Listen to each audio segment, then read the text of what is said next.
नमस्कार, मैं हूं कनिका शुक्ला और आपका स्वागत है हमारे चैनल संवाद लाइव पर। आज हम बात करेंगे भारत में 2024 में हुई उन चरम मौसमी घटनाओं की जिसने लाखों लोगों की जिंदगी पर गहरा असर छोड़ा है। Centre for science and environment यानी CSE की एक हालिया रिपोर्ट ने इस साल के पहले 9 महीनों के दौरान हुए जलवायु आपदाओं के कुछ भयावह आंकड़े प्रस्तुत किए हैं।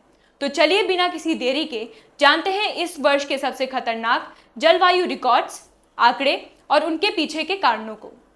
2024 में भारत ने लगातार 274 दिनों में 255 दिन ऐसे देखे हैं जब देश में अत्यधिक गर्मी, ठंड, चक्रवात, बिजली गिरना, बाढ़, भूस्खलन जैसी घटनाओं का कहर छाया रहा।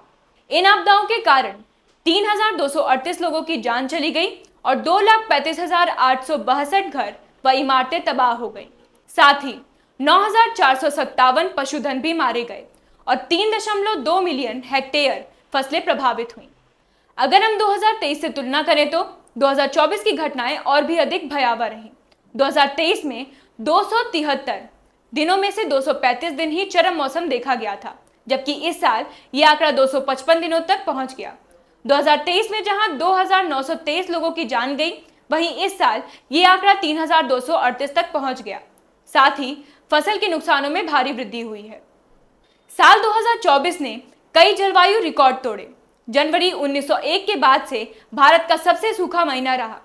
फरवरी में देश ने 123 वर्षों में दूसरा सबसे अधिक न्यूनतम तापमान दर्ज किया, जबकि मई में चौथा सबसे अधिक औसत तापमान रहा।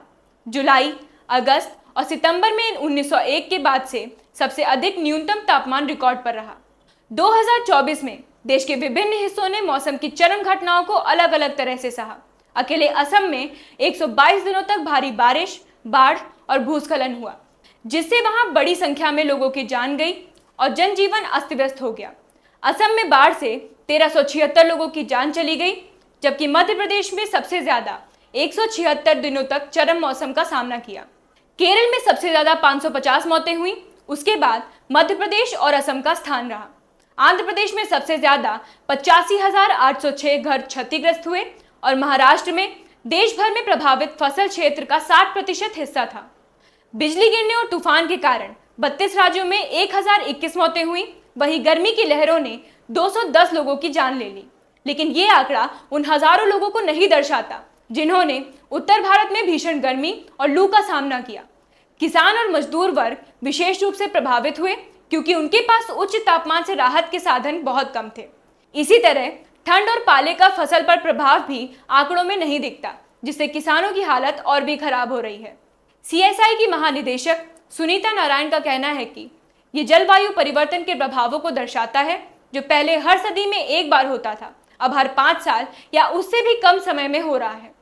इस तरह की लगातार होने वाली घटनाओं से सबसे कमजोर आबादी पर गहरा प्रभाव पड़ता है, जिनके पास इससे उभरने के साधन बहुत कम है।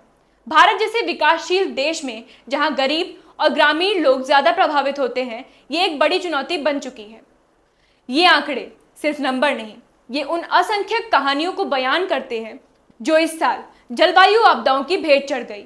ये हमें सोचने पर मजबूर करते हैं कि हमें जलवायु परिवर्तन के खिलाफ ठोस कदम उठाने होंगे, ताकि हमारे आगे आने वाली पीढ़ियां इस तरह के खतरनाक मौसम का सामना न करें। हम आशा करते हैं कि सरकार और संस्थाएं इसे गंभीरता से लेंगी और प्रभावी जलवायु नीति बनाकर कमजोर आबादी की मदद करेंगी। आपकी क्या राय है इस मुद्दे पर? क्या हम जलवायु परिवर्तन के प्रभाव को कम करने के लिए कुछ कर सकते हैं? अपने सुझाव और विचार नीचे कमेंट में जरूर बताएं। वीडियो पसंद आया हो तो लाइक करें और चैनल को सब्सक्राइब करना ना भूलें।